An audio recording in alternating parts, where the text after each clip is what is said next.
हरे कृष्णा। तो हरे कृष्णा समस्त भक्तों का हार्दिक स्वागत करते हैं आज का कार्यक्रम में। तो आज हम श्रीमद् भगवद गीता का चैप्टर 2 का लास्ट सेक्शन देखेंगे, वर्ष नंबर 72-73। तो लास्ट पार्ट रहेगा ये।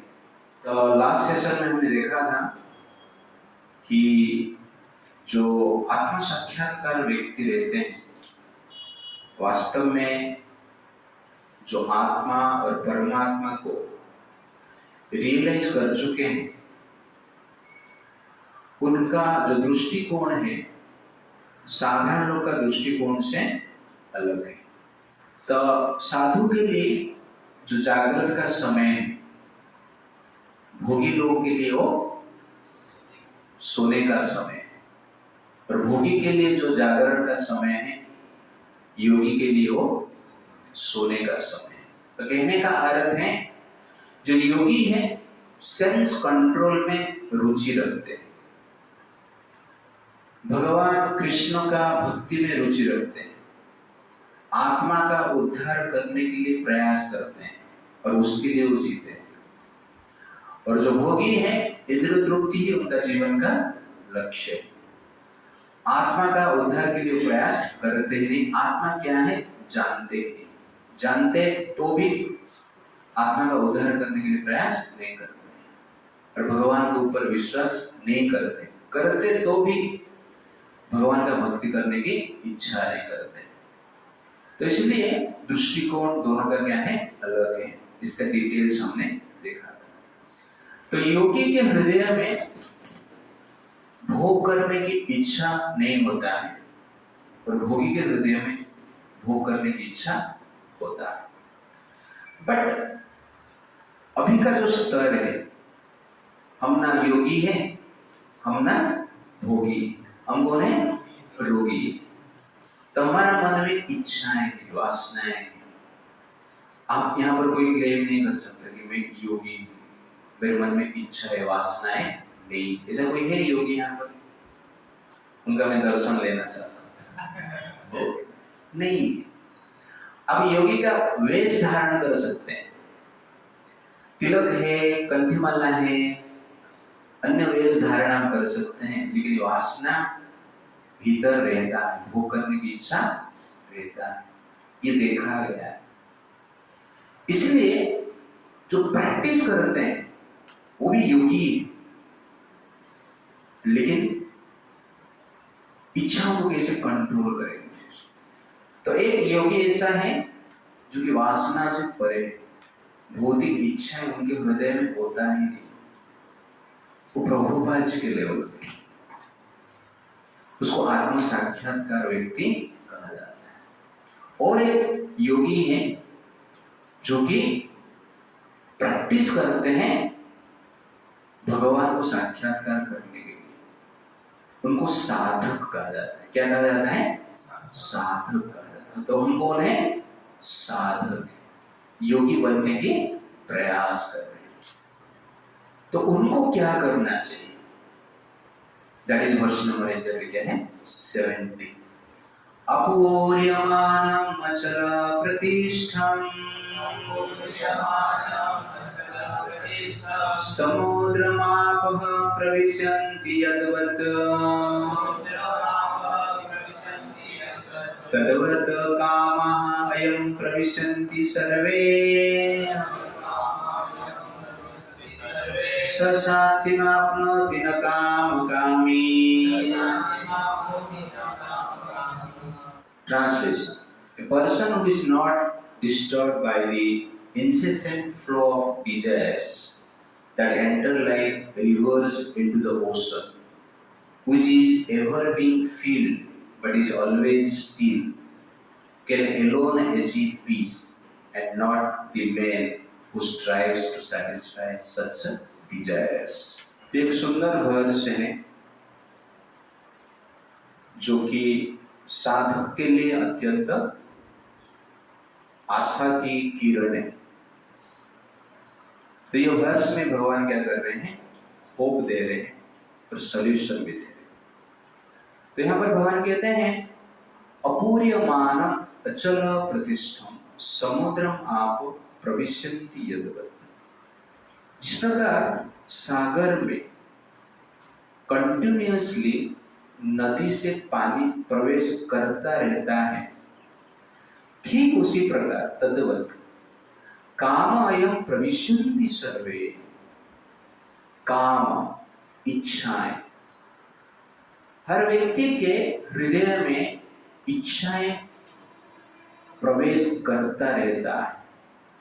सशांति में आपनोति न काम काम, वो व्यक्ति को शांति प्राप्त होता है जो व्यक्ति इच्छाओं को सहन करता है,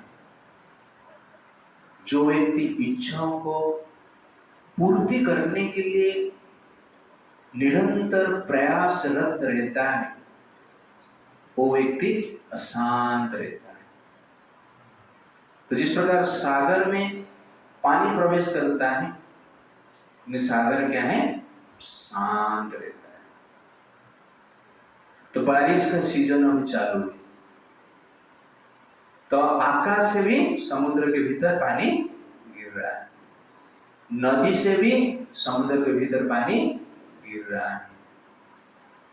मुंबई का रोड का पानी जो है वो भी समुद्र के भीतर जा रहा है। और उसके साथ साथ आजकल लोग घर पे नहा रहे हैं, स्नान कर रहे हैं, वो भी पानी कहां पे जा रहा है? सागर में ही जा रहा है। फैक्ट्री का पानी जो सागर में ही जा रहा है।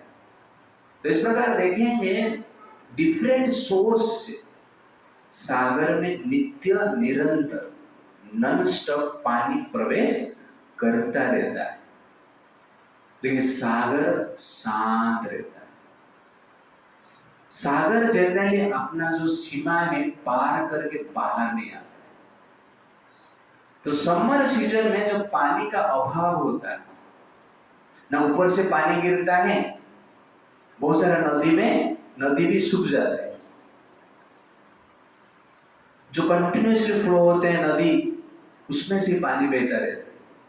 ज्यादातर नदी जो बारिश से निर्माण हुए हैं, पानी भरते हैं, वो सूख जाते हैं।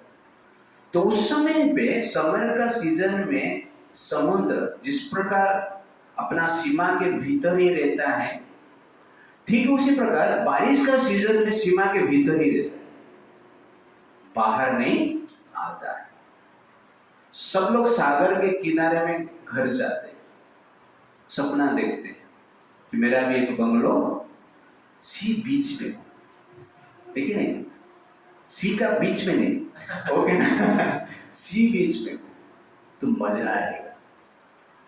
भय रहता है उनको कि अरे सागर अपना सीमा क्रॉस करके आएगा तो मेरा घर डूब जाएगा। नहीं, क्योंकि उनको पता है सागर कभी सीमा को क्रॉस नहीं करता है। तो ये सागर का प्रकृति है, कितना भी पानी डालो शांत रहता है। इसको भगवान कहते हैं शांति। ठीक उसी प्रकार योगी का हृदय में जो प्रैक्टिस कर रहे हैं, तो उनके हृदय में बार बार अनेक प्रकार की इच्छाएं प्रवेश करता है। इच्छाएं आता है, अनेक इच्छाएं आता है। तो बार बार अनेक प्रकार की इंद्रिय वृत्ति का इच्छा प्रवेश करने के पश्चात भी योगी शांत रहता है। क्यों रहता है? क्यों? योगी जो अपना भगवान की जो रूल्स रेगुलेशन है, उस सीमा को कभी क्रॉस नहीं करता है, इसलिए शांत रहता है। जिस प्रकार सागर अपना सीमा को क्रॉस नहीं करता है, शांत रहता है, वैसी योगी कृष्ण के द्वारा बनाया गया रूल्स रेगुलेशन को त्याग नहीं करता है, क्रॉस नहीं करता है, लंघन नहीं करता है, इसलिए वो शांत रहता है। तो जो भोगी है वो नदी जैसे, ज्यादा बारिश हो गया बाढ़ आ जाता है, पूरा मुंबई डूब गया, पूरा पालघर डूब गया। तो नदी में बाढ़ आता है, सागर में बाढ़ आता है। तो बाढ़ किसको कहते हैं? जब सीमा क्रॉस करके पानी आ जाता है उसको हम क्या कहते हैं? बाढ़ कहते हैं। नदी में बाढ़ आता है, पानी नदी में कम होता है, फिर भी बाढ़ आ जाता है। सागर में अनलिमिटेड वाटर है और नदी से भी भरता है, आकाश से भी भरता है, फिर भी बाढ़ नहीं आता है। तो सीमा क्रॉस नहीं करता है, नदी क्रॉस कर लेता है। तो नदी सीमा क्यों क्रॉस कर लेता है? क्योंकि नदी छोटा है और उसका जो डीपनेस है, उसका जो हिंदी में क्या बोलते हैं डीप को? गहराई जो है वो क्या है? कम है। और उसका जो लेंथ भी है सागर के हिसाब से कम है। इसलिए पानी क्या हो जाता है? बाहर आ जाता है। लेकिन सागर पानी को धारण कर लेता है, जितना भी पानी है धारण कर लेता है। दो कारण क्या है? सागर डीप है, बहुत गहराई है, और सागर क्या है? बहुत चौड़ा भी है, ब्रॉड है और डीप है। ये दो क्वालिटी के कारण सागर में जितना भी पानी है सम जाता है। पानी मिलकर सागर उसको ग्रहण धारण कर लेता है और अपना सीमा को क्रॉस नहीं करता है। ये दो क्वालिटी, एक है ब्रॉड और एक है डीप। तो ठीक उसी प्रकार जो साधु लोग हैं उनके भीतर भी इच्छाएं प्रवेश करता है। कभी कभी इच्छाएं स्मार्टफोन से आ जाता है, ठीक है ना? कभी कभी इच्छाएं कॉलेज से आ जाता है, कभी कभी इच्छाएं घर से भी निर्माण होता है, कभी कभी इच्छाएं बिग बोर्ड से भी आ जाता है, कभी कभी इच्छाएं संघ से भी आ जाता है। तो इस प्रकार कभी कभी इच्छाएं मॉल से भी आ जाता है। ओके ना? अनेक प्रकार की इच्छा प्रवेश हमारा हृदय में कलयुग में स्पेशली प्रवेश करता है। पहले जो इच्छा का सोर्स कम था, लेकिन आजकल इच्छा के सोर्स क्या है? अधिक है। अब मॉल में गया एक सामान खरीदने के लिए, फिर लौटते टाइम देखा कि आपका ट्रक भरा हुआ है, देखिए नहीं, इतना सामान लेके आ गए। इच्छा है, क्योंकि मॉल को देख के इच्छा प्रवेश कर देता है और हमारा भीतर से भी इच्छा निर्माण होता है। तो नदी से जिस प्रकार समुद्र में पानी प्रवेश करता रहता है, वैसे ही डिफरेंट सोर्स से कलयुग में इच्छाएं प्रवेश करता रहता है। लेकिन जो योगी हैं वो क्या करते हैं? शांत रहते हैं। दो रीजन, एक है डीप और ब्रॉड माइंडेडनेस। डीप मतलब क्या है? डीप नॉलेज ऑफ स्क्रिप्चर, शास्त्र का डीप नॉलेज, शास्त्र को गहराई से जानता है। And deep knowledge of soul, deep understanding of super soul, आत्मा परमात्मा का वास्तव में ज्ञान है। And deep understanding of the goal of life, जीवन का वास्तव लक्ष्य क्या है वो भी जानता है। और deep understanding of the nature of body, शरीर का प्रकृति क्या है, मन का प्रकृति क्या है, इस संसार का प्रकृति क्या है। डीप अंडरस्टैंडिंग ऑफ कार्मिक रिएक्शन, कर्म क्या है, ये सब जानता है। इसलिए वो अपना मन को कंट्रोल कर लेता है और शांत रहता है। इच्छाओं को पूर्ति करने के लिए इच्छा नहीं करता है। इच्छाएं आना स्वाभाविक है, लेकिन इच्छाओं को पूर्ति करना या नहीं करना आपका नॉलेज के ऊपर डिपेंड करता है। जो अज्ञान में रहते हैं वो इच्छाओं को पूर्ति करने के लिए क्या करते हैं? प्रयास करते रहते हैं। बट जो ज्ञान में रहते हैं, वास्तव में जो ज्ञान में आपको बताया डीप अंडरस्टैंडिंग, वो इच्छा को क्या करते हैं? नियंत्रण करते हैं। इसीलिए शांत रहते हैं। तो शांत रहने का फॉर्मूला क्या है? Control your desire with perfect knowledge. इच्छाएं आना आपके हाथ में नहीं। कहां से भी इच्छाएं आ सकता है। सागर में पानी प्रवेश करना सागर के हाथ में, सागर के हाथ में नहीं, नदी से वो आएगा कंटिन्यूअसली, लेकिन वो डीप है, इसलिए सीमा को क्रॉस नहीं करता। इसीलिए हमें इच्छाओं को कंट्रोल करना है तो डीप अंडरस्टैंडिंग होना चाहिए, नॉलेज होना चाहिए शास्त्र का। इसलिए हमें कहा जाता है कि नित्य निरंतर प्रतिदिन शास्त्र पढ़ना चाहिए। नष्ट प्रायेषु अभद्रेषु नित्यम भागवत सेवया, इस प्रकार का नित्यम जब भगवान की कथा हम श्रवण करते हैं, हृदय में जो इच्छाएं उसको हम कंट्रोल कर पाते हैं और धीरे धीरे नष्ट होता है। और क्या है सेकंड क्वालिफिकेशन, ब्रॉडनेस। तो साधु जो है ब्रॉड माइंडेड है, स्वार्थ पर नहीं है। ब्रॉड माइंडेड मतलब क्या है, समभाव से सबको देखता है। साधु ईर्ष्या से दूर रहता है। साधु कंपटीशन में, कंपेयर में भाग नहीं लेता है। इसलिए साधु क्या है, शांत है। हमारे मन में इच्छा नहीं रहता है, लेकिन देख रहे हैं कि सुदीप ने सुजुकी कार खरीद लिया, तो आपके मन में इच्छा आ जाता है मैं भी BMW लूंगा, है कि नहीं?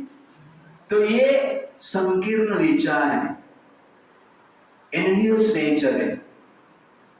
वो मान लो कोई बंगला खरीद लिया, तो आपके मन में विचार होता है मेरे पास बंगला नहीं है तो एटलीस्ट 2 BHK का घर होना चाहिए। अभी 1 BHK ठीक नहीं, एक इच्छा निर्माण हो जाता है ईर्ष्या के कारण। ओके, और ईर्ष्या के कारण और इच्छा क्या निर्माण होता है, इसको ही उड़ा देता, उसको नीचे खींचने के लिए क्या करते हैं, प्रयास करते हैं, इच्छा। इसीलिए जो ब्रॉड माइंडेड रहते हैं, सबको समभाव में देखते हैं, प्रेम करते हैं, वो व्यक्ति क्या है, इच्छाओं को कंट्रोल कर पाता है। अदरवाइज कंपटीशन के कारण, कंपेयर के कारण, असंतोष के कारण इच्छाएं भी क्या होता है, निर्माण होता है। तो what is broad mindedness? Broad minded को क्या बोलते हैं, उदार, उदार भाव, उदार चेतना। उदार चेतना मतलब सबको समभाव से देखना, सबके प्रति प्रेम रखना, किसको ईर्ष्या नहीं करना, सबको सहायता करने की इच्छा करना। ये भावना इच्छाओं को कंट्रोल करता है। इसलिए जो योगी रहते हैं शांत रहते हैं, क्योंकि बार बार इच्छाओं को पूर्ति करने की इच्छा नहीं करते। एडवर्टाइज होता रहेगा। अपने MI का मोबाइल लिया तो बाद में पता चला MI लोग कहते हैं अच्छा नहीं, इसलिए पोको का लेते हैं। बाद में पता चला पोको नहीं, OnePlus लेते हैं। OnePlus अच्छा नहीं, एप्पल ओके ना, खाने वाला नहीं, मोबाइल वाला एप्पल। तो इच्छा इस प्रकार क्या होता है, निर्माण होता है डिससैटिस्फैक्शन के कारण। इसलिए ये ब्रॉड माइंडेडनेस हमें चाहिए। और जो ब्रॉड माइंडेड रहते हैं संसार को परिवार मानते हैं। शास्त्र हमारा कहता है, वेद कहता है, अयम नीच परोवेति गणना लघुचेत सा उदार चरितानां तु वसुधैव कुटुंबकम। उदार चरिता, जो ब्रॉड माइंडेडनेस रहते हैं, वो क्या सोचते हैं कि पूरा वसुध, पूरा संसार हमारे लिए परिवार है, इसलिए सबका सहायता करने के लिए प्रयास करते हैं, अपना इच्छा के लिए जीते नहीं। अयम नीच परोवेति, जो संकीर्ण विचारधारा रहते हैं, लेकिन वो व्यक्ति क्या करते हैं, अयम नीच परोवेति, मेरा और तेरा में बात करते हैं। मेरे पास इतने हैं, तेरे पास इतना कम है, तो उसको बोलेगा तो क्या बोलता है, मैं भी थोड़ा ज्यादा करूं। लेकिन वो ज्यादा कर लिया तो ये भी कंपटीशन में आ जाता है और मुझे ज्यादा इच्छा पूर्ति करना है। ठीक है, तेरे पास एक गर्लफ्रेंड है, मेरे पास 2 है, मैं कंपटीशन करता हूं, 5 बनाता। आजकल ऐसे चल रहे हैं कॉलेज में, ओके ना। पहले ये इच्छा ही नहीं था, पहले गर्लफ्रेंड बनाने का इच्छा ही नहीं था, लेकिन कॉलेज कल्चर, वेस्टर्न कल्चर इच्छा निर्माण कर दिया है। तो सोचिए कैसे इच्छा निर्माण होता है। पहले एक हो जाता था, उसको संभाल के रखते थे। आजकल क्या हो गया, नहीं नहीं नहीं, एक में क्या मजा है। तो लोग क्या करते हैं, 1 2 3 10 12, कभी कभी गिनना भी छोड़ देते इस प्रकार की दिखा गया। तो सोचिए, तो वेस्टर्न कल्चर में आजकल इस प्रकार की भी इच्छा निर्माण हो गया। कोई मान लो लड़का अपने आप को बोलता है कि मैं लड़का नहीं हूं, मैं लड़की हूं, मुझे लड़की जैसे महसूस हो रहा है। ये जब वो अपने आप को कहता है, तो अमेरिका में ऐसा रूल्स रेगुलेशन है, अमेरिकन गवर्नमेंट उसको क्या मानता है, लड़की ही मानता है। ऐसे सिचुएशन वो लोग जानबूझकर ये करते हैं। क्यों? ऐसे जो करता है लड़का, उसको गर्ल्स हॉस्टल में रहने की चांस मिलता है, वो लड़कियों के साथ रहते हैं और सब मजा लेते हैं। इच्छा है, क्या दिमाग लगा रहे हैं आप? सुन के ऐसा इच्छा मत करना, अच्छा आइडिया होता है, हमें पता नहीं था। और भारत में भी ये कल्चर धीरे धीरे स्टार्ट हो जाएगा। अभी कोर्ट में ये विचार चल रहा है इस सब मैटर के विषय में, गवर्नमेंट उसको प्रेशर से रोका है। तो इस प्रकार जनरली कल्चर आ रहा है, इच्छाएं बढ़ रहा है। तो सोचिए विचार क्या क्या होता है। इसलिए इच्छाओं को कंट्रोल नहीं करेंगे तो इच्छाएं बढ़ता जाएगी। ये जो इच्छाएं है ना, बीज जैसे धान का एक बीज डालते हैं तो एक पौधा आता है, तो उसमें अनेक बीज हो जाता है। आप तो सोचे एक ही इच्छा पूर्ति कर रहे हैं यार, बाकी में कंट्रोल कर लेंगे प्रभु से, लेकिन वो बीज के जैसे हमारा कॉन्शियसनेस में जाता है और पेड़ जैसे बनता है, अनेक इच्छाएं निर्माण होता है। इसलिए एक इच्छा को पूर्ति किया मतलब क्या किया आपने, इच्छाओं को रोपण कर दिया और उससे अनेक इच्छाएं निर्माण हो। इसलिए भगवान यहां पर कह रहे हैं, शांति में आपनोति न काम कामी, उसको ही शांति मिलता है जो इच्छाओं को क्या करता है, कंट्रोल करता है। समझ में आ गया ये वर्ड्स क्या है?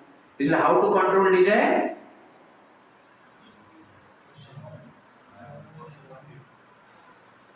two quality, deep understanding of scripture and human language.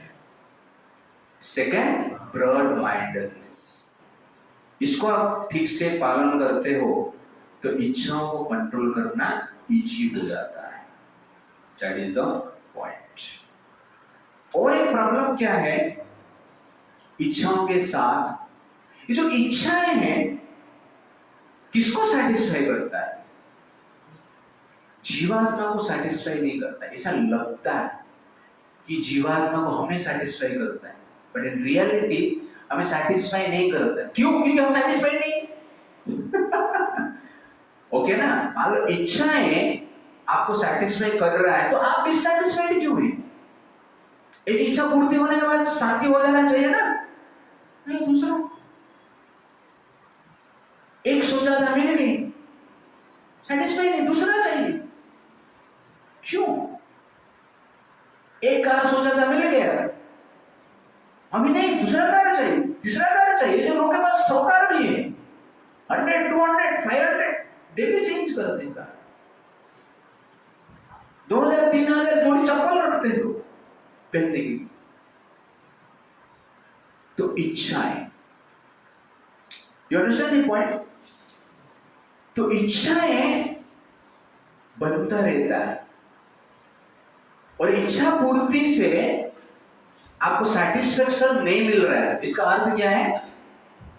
वो जो इच्छाएं आपने पूर्ति किया है, आपको सेटिस्फाई वास्तव में किया नहीं। फॉर एग्जाम्पल मैं देता हूं, कभी कभी हम खाते हैं, अधिक भी खाते हैं, लेकिन ऐसा लगता है कि शरीर में कुछ लगता नहीं है, पेट में डाल रहे हैं लेकिन पतला ही है। क्यों ऐसा होता है? क्योंकि पेट के भीतर वर्म रहता है। जो आप खाना खाते हैं ना, उसका शक्ति कौन खा लेता है? वो कीड़े खा लेते हैं। आपको लग रहा मैं खा रहा हूं, लेकिन वास्तव में कौन खाता है? कीड़े खाते हैं। वैसे ही जो इच्छाएं हैं वो कौन खा लेते हैं? सेंसेस खा लेते हैं, मन खा लेता है। और आप भी क्या है? दुबले पतले रहते हैं, डिससैटिस्फाइड, असंतोष हम रहते हैं, शांति नहीं मिलता है। इसलिए इच्छाओं को पूर्ति करने से पहले जो कीड़े हैं ना भीतर, पेट के भीतर, उसको मारना चाहिए। ओके ना? और वो कीड़ा कौन है हमारे लिए? Senses, sensual desire. इस सेंसुअल डिजायर को कंट्रोल करना पड़ेगा, और जितना आप कंट्रोल करेंगे उतना आप सैटिस्फाइड रहेंगे। इसलिए यहां पर भगवान कहते हैं कि सशांति न आपनोति न काम कामी। तो हु गेट्स हैप्पीनेस और piece?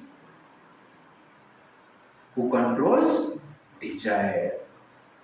If you fail to control desire, then that desire will be the cause of your disaster.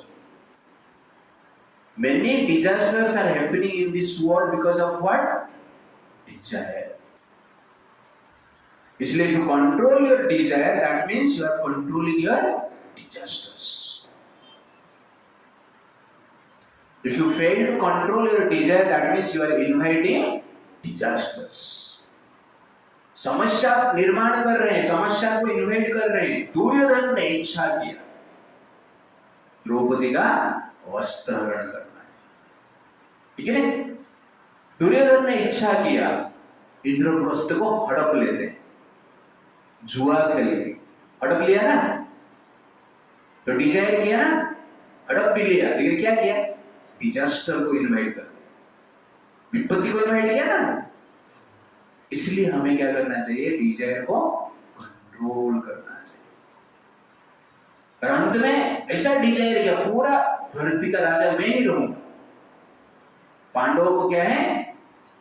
थोड़ा भी जमीन नहीं दूंगा, तो बड़ा डिजास्टर। तो दुर्योधन का डिजास्टर का कारण क्या है? डिजायर। तो जीवन में अधिक से अधिक समस्या हमारे पास कलयुग में स्पेशली क्यों है? डिजायर, इच्छा के लिए। पहले के लोग अधिक शांति से जीते थे, आजकल लोग क्या कर रहे हैं? अधिक अशांत में जी रहे। इसका मूल कारण क्या है? अधिक इच्छाएं। इसलिए ये फॉर्मूला है, स्वशांति में आपनोति न काम कामी। जो इच्छाओं को कंट्रोल करता है वो व्यक्ति जनरल क्या संसार में शांति प्राप्त कर लेता है। इसलिए जो नेगेटिव डिजायर है वो आता रहेगा, उसको पूर्ति करने के प्रयास मत कीजिए। जैसे कि खेती में, धान का खेती में आप देखेंगे, धान का पौधा रहता है, उसके साथ धान जैसे दिखने वाला भी एक पौधा रहता है। आपको लगा ये भी धान है, उसको भी आप पानी देंगे, उसमें से कुछ मिलेगा? नहीं मिलेगा। ठीक उसी प्रकार नेगेटिव डिजायर्स रहेगा, इरिलीजियस डिजायर्स रहेगा, लेकिन उसको अब क्या करना है? आपको पानी नहीं देना है, उसको काट देना है। ऐसा नहीं खेती में आ गया ये भी पौधा है, पानी देगी इसको भी बढ़ा, ऐसा बोलते हैं हम? नहीं। तो खेती में आएगा ऐसे ही। आपने धान लगाया था, लेकिन अभी धान जैसा दिखने वाला एक प्रकार की ऑर्डिनरी पौधा आ रहा है, उसको निकाल के फेंको। वैसे ही नेगेटिव डिजायर्स हमारे भीतर आता रहेगा, इंद्रिय तृप्ति की इच्छाएं आता रहेगा। ये जनरली घास जैसे और डुप्लीकेट धान का पौधा जैसे, उसको क्या करना है? आपको काट के फेंकना है। मतलब वो इच्छा को पूर्ति नहीं करना। काट के फेंकना मतलब सर काट के मत फेंकना। काट के फेंकना मतलब क्या है? वो इच्छाओं को पूर्ति नहीं करना है, निग्लेक्ट करना है, तब जाके आपको सैटिस्फैक्शन मिलेगा। That is the point. अभी प्रभुपाद जी का परपट में जाते हैं। Why is a devotee not disturbed by material desire? Prabhupada ji कहते हैं, the devotee, however, is not disturbed by such desires because of his fullness, the fullness in Krishna consciousness. कहने का अर्थ है भगवान का भक्ति में वो संतुष्ट है। कहने का अर्थ है कृष्ण का इच्छा पूर्ति करने में वो संतुष्ट है। नेगेटिव डिजायर फुलफिल क्यों करेगा? You understand? अपने पत्नी के साथ वो खुश है तो दूसरे की ओर क्यों देखेगा?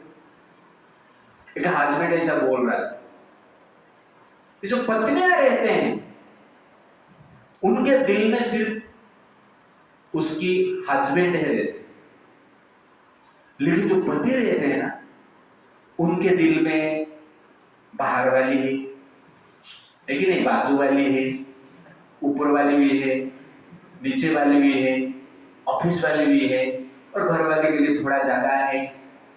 इसलिए जो पति है उनका दिल बड़ा होता है और पत्नी के दिल क्या है? छोटा है। तो इस प्रकार की जो इंद्रिय तृप्ति की इच्छा है, नेगेटिव डिजायर रहेगा, क्योंकि उसको क्या करना है? हमें हटना है, उसको पालन नहीं करना है।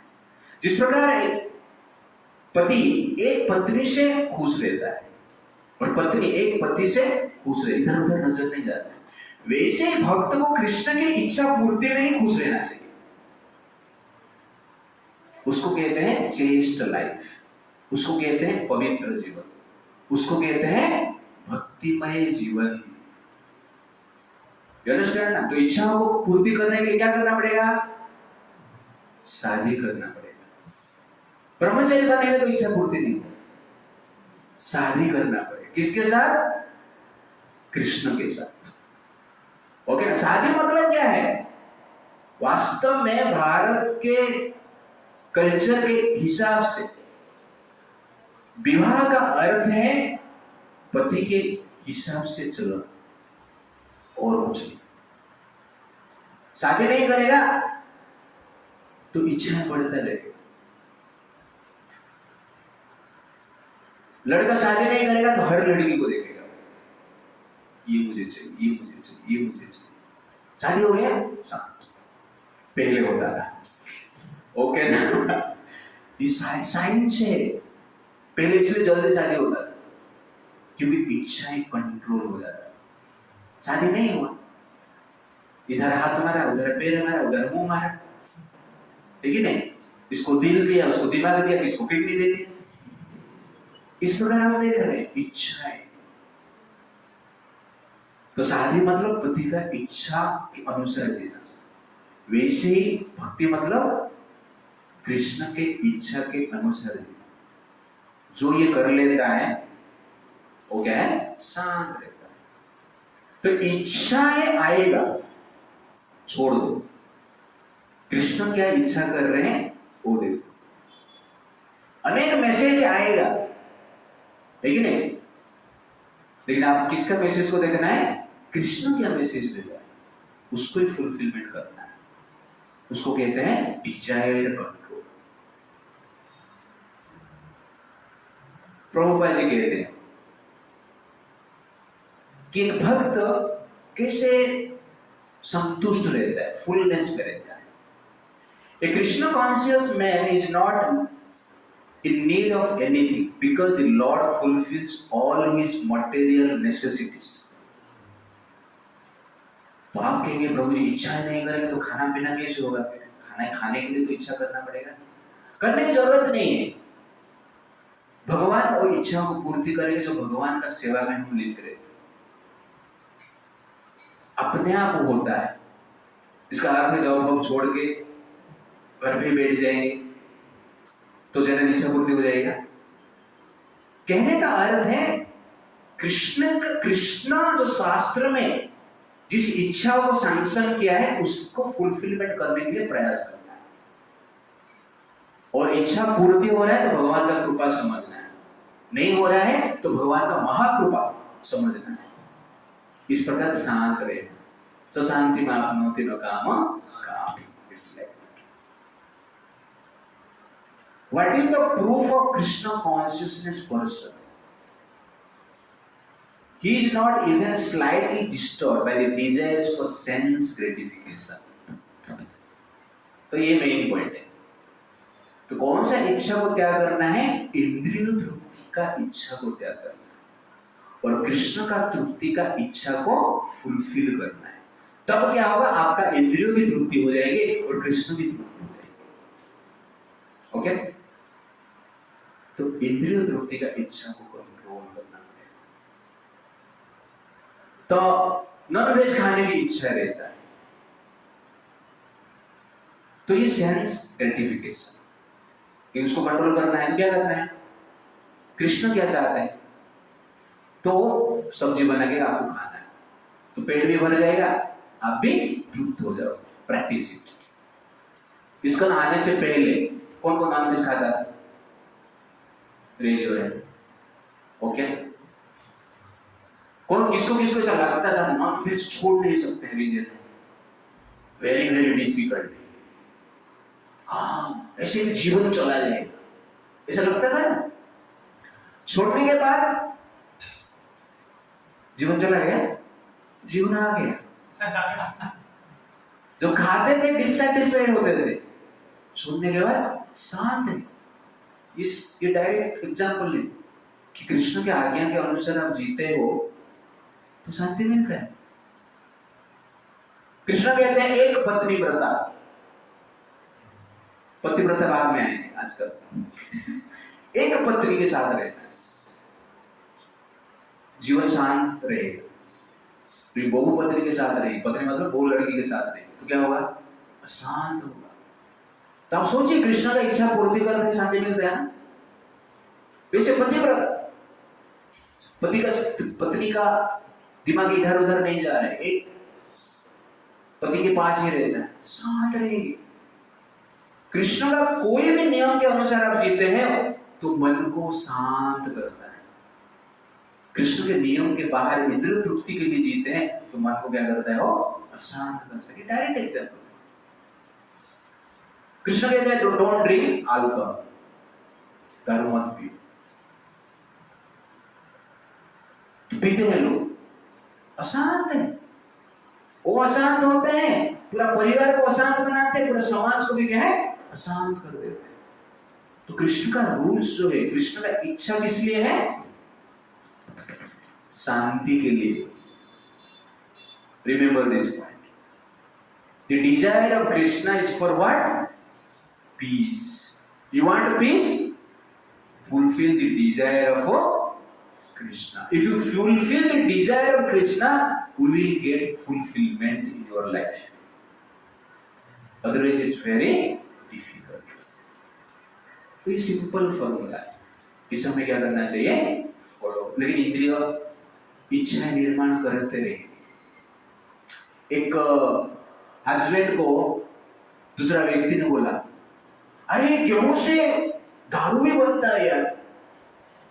तो हस्बैंड बोलता है यार, लेकिन हमारा बीवी लोग को पता नहीं लग रहा है, वो रोज रोटी बना नहीं देते, लेकिन दारू भी बना सकते हैं.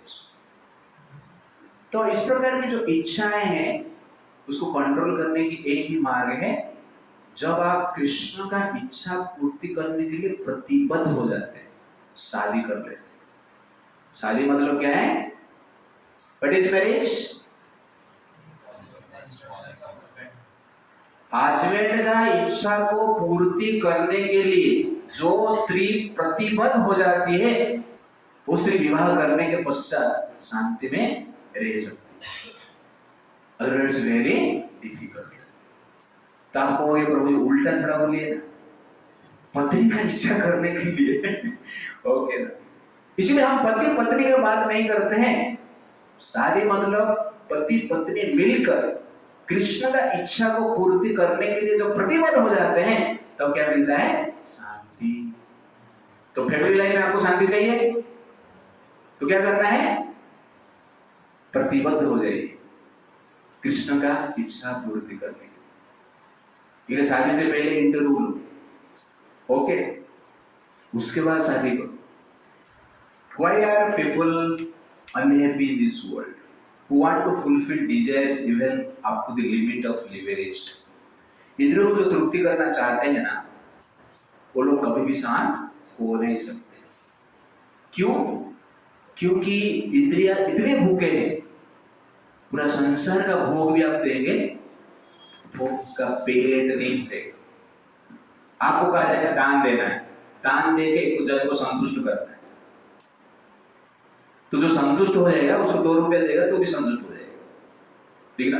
अतृप्त आत्मा को दान देंगे तुम्हारा सब खत्म हो जाएगा, फिर भी वो संतुष्ट नहीं होगा। वैसे जो सेंसेस हैं वो अतृप्त आत्मा है। यहाँ पर एक अतृप्त आत्मा बैठा है एक ही, बाकी जो आत्माएं हैं, बाकी जो सेंसेस है, मन है, अतृप्त कभी तृप्त नहीं हो। ये साइंस है, इसको आपको समझना है, नहीं तो वो बैंक में इन्वेस्ट करते करते करते आपका डूब जाएगा। उसमें रिटर्न कुछ मिलने वाला है, आपको लगता है रिटर्न मिलेगा रिटर्न मिलेगा रिटर्न मिलेगा, बाद में पता चला कि मोबाइल सब पैसा गया है। ओके, तो इसीलिए इंद्रियों को नियंत्रण करना, इच्छाओं को नियंत्रण करना अत्यंत आवश्यकता है। Why are Krishna conscious person is in perfect peace? He has no desire to be fulfilled. कुछ इच्छा नहीं उसको पूर्ण करने की, क्यों? उसका तो पर्सनल डिजायर है ही नहीं ना। कृष्ण का इच्छा जो है वो करेगा, इसलिए वो व्यक्ति क्या रहते हैं? शांत रहते हैं, पीस रहते हैं। तो आज का लेक्चर को प्रैक्टिस करना है पूरा लाइफ टाइम। आप तो सुन रहे हो, लेकिन प्रैक्टिस करना वेरी वेरी डिफिकल्ट है। तो कौन ऐसा व्यक्ति है जो कि इच्छाओं को कंट्रोल कर पाएगा? उसका क्या वास्तव में quality? That is verse number 71। विहाय कामान यह सर्वान् पुंसां चरति निस्पृहः निर्ममो निरहंकारः स शान्तिमधिगच्छति। Translation: a person who has given up all desires for sense gratification, who lives free from desires, who has given up all sense of proprietorship and is devoid of false ego, he alone can attain real peace. Very very important verse. Verse number 71। Gita का सार है, तो गीता सार इस chapter का नाम। और जीवन में सबको क्या चाहिए? शांति चाहिए, और भगवान यहाँ पर क्या दे रहे हैं? शांति का फॉर्मूला दे रहे हैं। विहाय कामान यह सर्वान्, जो व्यक्ति विहाय मतलब त्याग करे, सर्वान् कामान, कामान मतलब क्या है? इंद्रिय तृप्ति की इच्छा, इच्छाएं नहीं, इंद्रिय तृप्ति की इच्छा है। विहाय कामान यह सब कुछ पुंसं चरति निस्पृहः, सब इच्छाओं को जो त्याग किया और निष्पृह होकर इच्छाओं को पूर्ति करने के लिए जो हैंकरिंग है, उतावला है, वो उतावला को क्या करता है? वो कंट्रोल करता है। निष्पृह, निर्मम, निर्मम का अर्थ ममता को भी त्याग करता है, ममत्व का भावना को त्याग करता है। निरहंकार, अहंकार का भावना को त्याग करता है। सुशांति अधिगच्छति। तो प्रभुपाद जी ट्रांसलेशन कर, ही एलोन, क्या लिखते हैं? He alone can attain real peace. वो व्यक्ति को ही शांति मिलेगी। सब लोग शांति की खोज में, शांति की खोज में घर का नाम शांति दे देते है कि नहीं? लड़की के साथ शादी करते उसका नाम भी शांति दे देते हैं। बाद में बेटा बेटी जो होते हैं उनके नाम भी संतोष शांति दे देते हैं। बाद में पता चलता है शांति है ही नहीं। ना घर में है, ना बेटा बेटी में है, ना वाइफ में है, ना अपने में है। क्यों नहीं है? तो शांति के लिए ये 3 क्वालिफिकेशन की आवश्यकता है: निस्पृह, निर्मम, निरहंकार। तब जाके व्यक्ति क्या है? शांति में रहेगा। तो भगवान जो कहते हैं विहाय कामान, समस्त इच्छा को त्याग करना है, इंद्रिय तृप्ति का इच्छा को त्याग करना है। कहने का अर्थ है नेगेटिव डिजायर को त्याग करना है, अननेसेसरी इच्छाएं जो है उसको त्याग करना है, जिसका डिटेल्स हमने देखा है। निस्पृह बनना है। स्पृहा मतलब हैंकरी, इच्छाएं मतलब जनरल इच्छाएं। इच्छाएं ऐसा नेगेटिव डिजायर आता रहता है, ओके ना, इंद्रिय तृप्ति की इच्छा आता रहता है। लेकिन जब स्पृहा बोलते हैं उस इच्छा को पूर्ति करने के लिए, मैंने स्ट्रॉन्ग इच्छा, अनेक तो इच्छा है बट ऐसी एक इच्छा रहता है जिसको पूर्ति करने के लिए प्रबल इच्छा रहता है, प्रयास करते हैं, उसको क्या कहते हैं? स्पृहा कहते हैं। तो निस्पृह बनना है। स्ट्रॉन्ग जो डिजायर है उसको भी हमें क्या करना है? कंट्रोल करना है। निर्मम, ममता को भी त्याग करना है। तो ममता मतलब क्या है? My body, my family, my wife, my husband, my children, my country, my opinion, ये क्या है? ममता। इससे भी इच्छा निर्माण होता है। जब इस ममत्व के लिए आप जीते हो तो आपको फुलफिलमेंट करना पड़ेगा। आपको लग रहा है निर्मम, माई चिल्ड्रेन, तो लोन करके भी उसको इंजीनियर बनाएंगे, है कि नहीं? बाद में पता चला कि पैसा भी गया और लड़का भी गया, किसके साथ? You understand ना? ममता, माई चिल्ड्रेन, कन्वेंट स्कूल में ही जाना चाहिए, इस सरकारी इच्छा है ना। जब उसके लिए आप ममता रहता है तो उनका इच्छा पूर्ति करते। माई वाइफ, तो आपको क्या करना पड़ेगा? दिन रात काम करने के लिए वाइफ का भी इच्छा पूर्ति करते। माई हस्बैंड, वाइफ मान लो इधर सोच रहे तो हस्बैंड का इच्छा पूर्ति करते। माई कंट्री, देश प्रेम, भारत माता की। तो भारत का रक्षा करने के लिए जान भी दे देंगे, दिल दिया है जान भी देंगे, है कि नहीं? तो इच्छा है, जिस ममता, जिसके प्रति आपका ममता है उसका इच्छा पूर्ति करने का प्रयास करो। किसके प्रति ममता नहीं है? माई बॉडी, तो आपका शरीर का इच्छा पूर्ति करने के लिए आप क्या करोगे? सबको बाध्य करोगे, बेटा पैसा, तुझे पैसा देना पड़ेगा, मेरे साथ रहना है तो पैसा नहीं देगा तो भाग यहाँ से, पूरा सैलरी मुझे दे दो। That is my body. आप स्वयं के लिए जीतो, सबको प्रयास, सबको प्रेशर डालते हो, आपका ही सेवा करें, इसको कहते हैं ममता। तो हमें क्या बनना है? निर्मम। क्या बनना है? निर्मम। जब निर्मम बनेंगे तो शांति मधिगच्छति, उसको ही शांति मिलेगा। इसलिए ममता भाव को त्याग करना है। अर्जुन का इच्छा क्या हुआ? युद्ध करना नहीं। क्यों? ममता,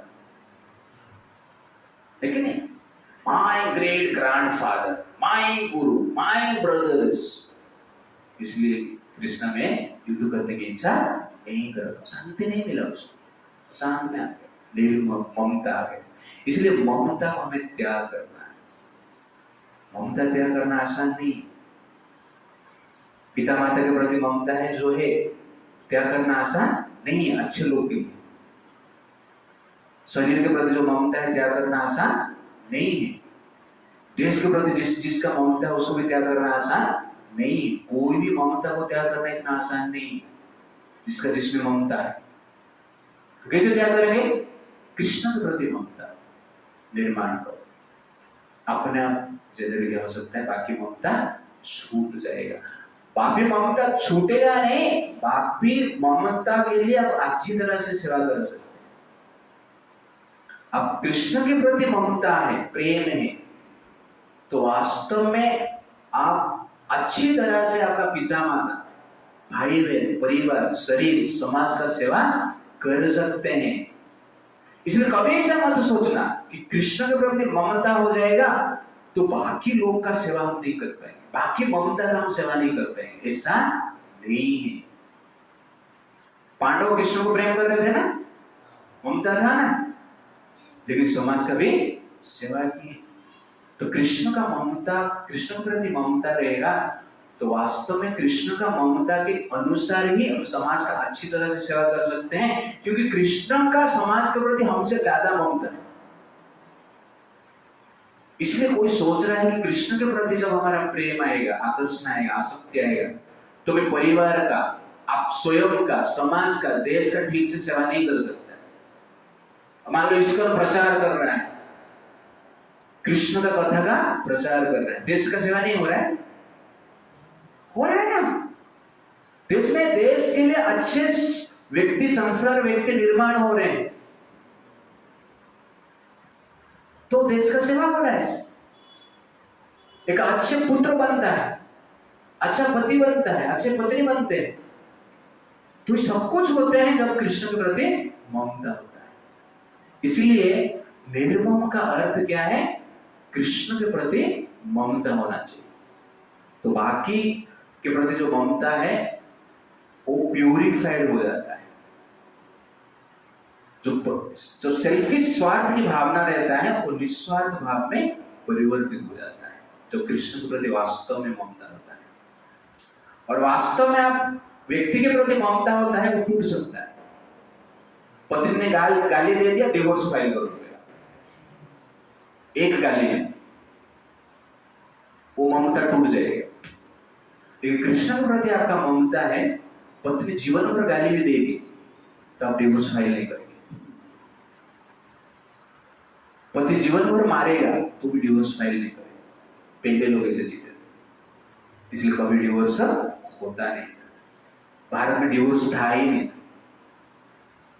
नेहरू ने डाला है। You understand? इसलिए कृष्ण पर जो ममता है वो प्रोटेक्शन है। निर्मम, निरअहंकार। अहंकार मतलब क्या है? I am man, I am women, I am Indian, okay, I am Hindu, I am Muslim, I am Christian, I M A doctor, engineer, I am prime minister. ये क्या है? अहंकार। इससे इच्छा लेना, I am prime minister, best prime minister of India, प्रधानमंत्री आवास योजना, 5 करोड़ घर बनेगा, इच्छा है। Best prime minister, 5 crore toilet, no temple, okay, हम टेम्पल नहीं बने। बेस्ट प्राइम मिनिस्टर, रोड बनाएंगे, ओके ना, और अपना आर्मी को ठीक करेंगे, अच्छा जाते हैं ना, बट इच्छा है। तो प्राइम मिनिस्टर के लिए गर्व होता तो ये हो। अब प्राइम मिनिस्टर हो जाएंगे, लेकिन प्राइम मिनिस्टर का गर्व ही नहीं। आपका गर्व क्या है? मैं एक कांग्रेसी हूं, तो आप क्या करोगे? देश को लूटोगे, ओके। जो देखा गया है, मैं कम्युनिस्ट हूं, तो आप क्या करोगे? भारत का जो संस्कृति है उसके अगेंस्ट में आप जाओगे, उसको विरोध में आप जाओगे, क्योंकि आपका गर्व जो है किसके लिए है? कम्युनिज्म के लिए। आपका गर्व क्या है? एथिज्म के लिए। तो जिसके प्रति आपका गर्व है उसके अनुसार आप क्या करते हो? कार्य। कैसे आप आइडेंटिफाई करते हो? तो उसके अनुसार इच्छाएं निर्माण होता है। लेकिन आपका अहंकार क्या होना चाहिए? I am not an engineer, I am not a doctor, I am not a politician, I am not a father, I am not a brother, I am not a sister, I am the servant of the servant of the servant of Krishna. मैं एक दास हूँ, सेवक। मन शांत हो जाए, कोई गाली भी देगा और शांति से दास ही रहे। अब हस्बैंड सोच रहे हो वाइफ गाली दे दी, शांत हो जाओ, लेकिन हस्बैंड बोल रहा है मैं भगवान का सेवक, तो शांति बैठे। तो ये कॉन्शियसनेस जो है आपका मन को क्या करता है, शांत करता है। इसलिए सर्वेंट कॉन्शियसनेस जो है उसको हमें क्या करना चाहिए, डेवलप करना चाहिए, और उससे क्या मिलता है, शांति मिलता है। तो निस्पृह, निर्मम और निरहंकार। तो निस्पृह मतलब क्या है,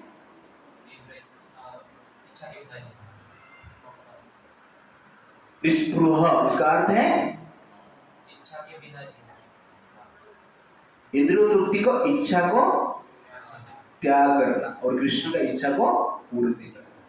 इच्छा लेस नहीं हो सकते हैं आप, डिजायर लेस नहीं हो सकते, असंभव है। आप डिजायर को क्या करना पड़ेगा, ट्रांसफॉर्म करना पड़ेगा, और कुछ नहीं। आपका मन में मान लो मांस खाने की इच्छा है, एक डिजायर है, लेकिन वास्तव में इच्छा क्या है, खाने का और स्वाद का इच्छा। तो आप देखो कृष्ण का इच्छा इसमें क्या है, किसमें कृष्ण बोल रहे स्वाद है, उसको खाओ तो आप खुश रहो। तो हर चीज में कृष्ण का क्या है, इच्छा के अनुसार लेना। दैट इज एक्चुअली क्या है, निस्पृह। निस्पृह का अर्थ है डिजायर लेस नहीं, क्या है, दैट इज द पॉइंट। निर्मम का अर्थ क्या है, कृष्ण के प्रति जो ममता को डेवलप करना है, और उनके ममता के अनुसार आपको जीना है। दैट इज एक्चुअली क्या है, निर्मम। और निरहंकार का अर्थ है दासानुदास भाव से रहना। I am the servant of the servant, हम सेवक है, हम मास्टर नहीं। तो ये भाव जिसके प्रति रहेगा, जिस व्यक्ति का रहेगा, वो व्यक्ति क्या रहेगा, शांत रहेगा। What is perfect stage of Krishna consciousness? To understand one's actual position as the eternal servitor of Krishna. ये कृष्ण कॉन्शियसनेस का परफेक्ट स्टेट है। How to become desireless? The living entity cannot be desireless or senseless, but he does have to change the quality of his desire. क्या quality change करना है कि भगवान सबका मालिक, सबका प्रोप्राइटर है, सबके सुहृद है, सबका भोक्ता है, उनका इच्छा पूर्ति करना मेरा धर्म। तो क्वालिटी ऑफ डिजायर उसको बोलते हैं, चेंज करना है। ओके, और ये जो स्टेट को आप प्राप्त करेंगे, डिजायरलेसनेस, निस्पृह, निर्मम, निरहंकार, ये जब स्टेट में व्यक्ति आता है तो क्या होता है, दैट इज वर्स नंबर 72। एषा ब्राह्मी स्थिति पार्थ, एषा ब्राह्मी स्थिति पार्थ, नयनं प्राप्य विमुह्यति, स्थित्वा अस्य अयमन्तकाले अपि ब्रह्मनिर्वाणमृच्छति। That is the way of the spiritual and godly life, after attaining which a man is not bewildered. If one is thus situated, even at the hour of death, one can enter into the kingdom of God. ऐसा ब्राह्मी स्थिति पार्थ, जो निष्पृह, निर्मम, निरहंकार, इस स्थिति को भगवान क्या कहते हैं, ब्राह्मी स्थिति। ये ब्रह्म का स्थिति, प्योर स्टेट है।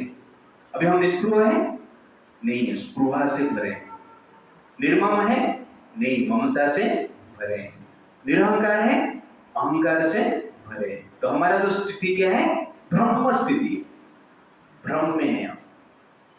ब्राह्मी स्थिति मतलब निष्पृह, निर्मम, निरहंकार, ये तीन चीज आप रखिए, 3N, निष्पृह, निर्मम, निरहंकार। कोई भी कार्य करते टाइम आप एनालाइज कीजिए, मैं निष्पृह के आधार पर ये कार्य कर रहा हूँ, निरहंकार के आधार पर ये कार्य कर रहा हूँ, या निर्मम के आधार पर ये कार्य कर रहा हूँ। तो ये एनालाइज करेंगे तो धीरे धीरे क्वालिटी डेवलप होगा। इस स्टेट को क्या कहते हैं, ब्राह्मी स्थिति कहते हैं। नानम प्राप्य विमुह्यति, ये स्टेट में जो व्यक्ति रहते हैं बड़े बड़े विपत्ति में भी विचलित नहीं होते। वो जनरली प्रहलाद महाराज, कितना तड़पाया पिता ने, पिताजी को गाली दी, तू नालायक हिरण्यकश्यप, गलती से तू मेरा पिता बन गई, ऐसा गाली दिया कभी? नहीं। ब्राह्मी स्थिति, विचलित नहीं होते, संस्कार को छोड़ते नहीं। द्रौपदी का वस्त्रहरण हुआ,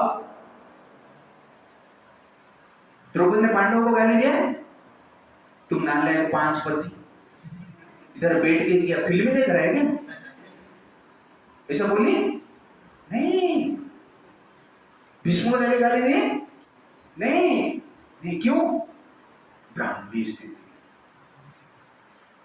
पांडवों को लूट लिया गया, राज्य भी ले लिया, चीटिंग भी की, युधिष्ठिर महाराज गाली दिए नहीं। ब्राह्मी स्थिति। तो इस स्थिति में जो रहते हैं वो शांत रहते हैं, निष्पृह निर्मम निरहंकार। स्थितो अश्यम अंतकाल है, और अंतकाल मृत्यु समय में इस स्थिति में रहते हैं। ब्रह्म निर्वाणम पृच्छति, मुक्ति को प्राप्त। इस संसार को छोड़कर कहां पे जाते हैं?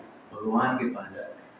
तो ब्राह्मी स्थिति में जो व्यक्ति संसार में भी रहता है शांत रहता है, और शरीर छूटने के पश्चात ब्रह्मलोक में जाकर, मतलब वैकुंठ और गोलोक में जाकर शांत रहता है।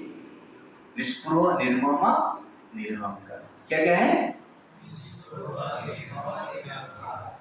तो प्रभुपाद जी कहते हैं कि इस स्थिति में आप एक मोमेंट में आ सकते हैं, आप जब एक्सेप्ट करते हैं कृष्ण कॉन्शियसनेस। कृष्ण, आप कृष्ण को एक्सेप्ट नहीं करते हो, अनलिमिटेड बर्थ आपका हो जाएगा, फिर भी ब्राह्मी स्थिति में नहीं आ सकते।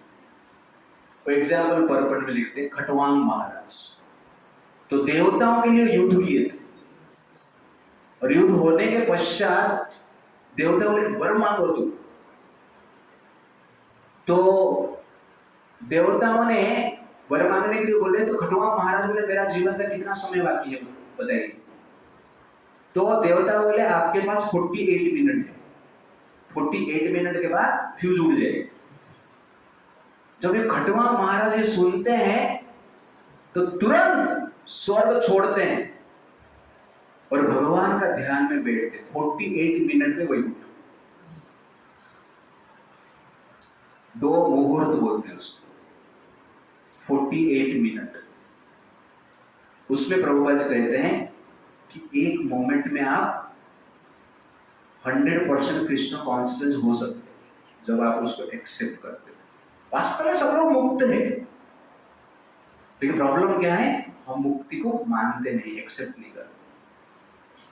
किसको पता है कि अहंकार बुरा है? Raise your hand. हाँ, सबको पता है, सब लोग नाराज होते हैं। किसने किसने अहंकार छोड़ा है? ये सबसे बड़ा आश्चर्य। अहंकार बुरा है, सबको पता है, लेकिन अहंकार छोड़ने दोष किसका है? तो ये अहंकार आप 48 मिनट में छोड़ सकते हैं, एक मोमेंट में छोड़ सकते हैं। तो निष्पृह निर्मम निरहंकार 1 मोमेंट में भी हम बन सकते हैं, लेकिन हम बनना नहीं चाहते, हमारा बुद्धि हमें अलाउ नहीं करता है। ओके ना? इसलिए कार्य हम कर नहीं पाते। बट एक दिन ऐसा ही डिटर्मिनेशन आपको करना पड़ेगा। आप अभी वो डिटर्मिनेशन करो, अभी वो 100 साल के बाद ये डिटर्मिनेशन करोगे, 100 साल के बाद मुक्ति होगा। लाखों जन्म के बाद ये डिटर्मिनेशन करोगे, लाखों जन्म के बाद मुक्ति होगा। अभी करोगे, अभी मुक्त हुआ। वास्तव में आत्मा क्या है? मुक्त है। और ये सब जानने के बाद भी हम क्या करते हैं? एक्सेप्ट नहीं करते। फॉरवर्ड में प्रभुपाद स्पेशल लिखते हैं, if you accept it then you are liberated now.